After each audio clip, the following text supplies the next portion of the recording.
Kalau mau ngelapor gimana tuh Pak caranya? Misalnya masyarakat melihat praktek seperti itu gitu.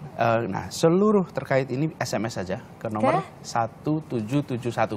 1771 SMS. Di sini Anda bisa kirimkan SMS apa saja yang menyangkut kurikulum. Oke. Termasuk soal pencetakannya, soal kita perlu masukan banyak sekali, terutama dari para guru. Jadi kita akan memperbaiki kurikulum ini juga dengan bertanya para guru. Gurulah yang berada di lapangan, yang mempraktekkan ini.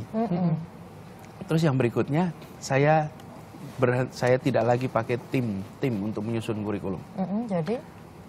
Di kementeriannya ada namanya pusat kurikulum. Yang pekerjaannya adalah menyusun, memperbaiki, mengembangkan kurikulum. Kemarin dibuat tim khusus membuat kurikulum, dijalankan oleh tim. Ini pusat kurikulumnya harus diberdayakan. Kembalikan kepada pusat kurikulum. Jadi yang namanya perubahan kurikulum itu mengikuti kurangnya apa diperbaiki, kurangnya apa diperbaiki. Bukan tahu-tahu datang konsep baru, ide baru, lalu muncul banyak masalah. Jadi ketika saya bicara dengan birokrasi pendidikan di kementerian, mereka juga merasa happy dengan keputusan ini. Jadi bukan sesuatu, iya dah, ya memang kita bekerjanya ada tahapnya. Nggak bisa main asal seruduk, ayo implementasi setahun jadi gitu.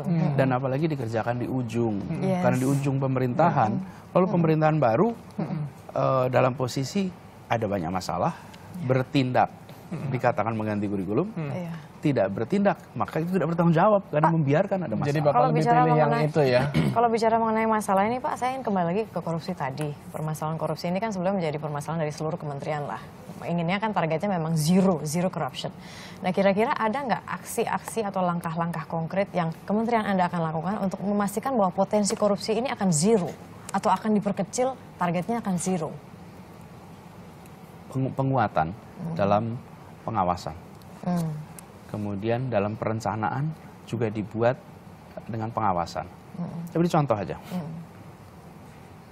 Bayangkan kalau membuat peta untuk kelas-kelas nih. Speknya itu, ukurannya dibuat sedemikian rupa sehingga hanya ada satu supplier. Bahaya sekali bukan? Anda akan mengisi peta seluruh Indonesia nih. Ada lebih dari 200.000 sekolah. Di situ sudah potensi permainan, bukan?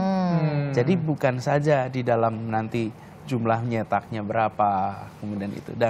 Tapi dalam perencanaannya pun harus dipastikan bahwa itu memungkinkan terjadinya proses yang fair. Dan kemudian juga akan melibatkan KPK dalam hal ini, Pak?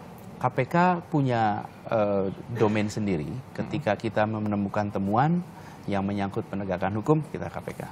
Tapi kalau menyangkut pengawasan, audit, Inspektorat Jenderal itu cukup ya. Orangnya juga sama dengan yang berada di KPK.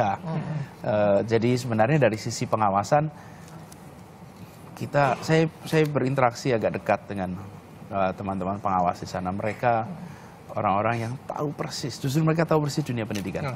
Dan tinggal sekarang kita berdayakan itu. Baik, terima kasih Pak Anies. Pokoknya intinya adalah pengawasan dan juga bagi Anda mungkin masyarakat juga bisa membantu mengawasi dengan mengirim SMS aja ke 1771.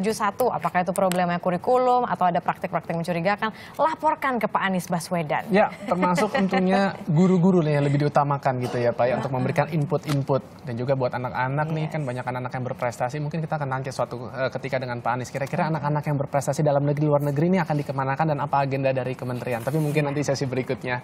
Baik, kita akan hadirkan lagi ada informasi terbaru dari dunia hiburan. Tetaplah bersama kami di Indonesia Morning Show.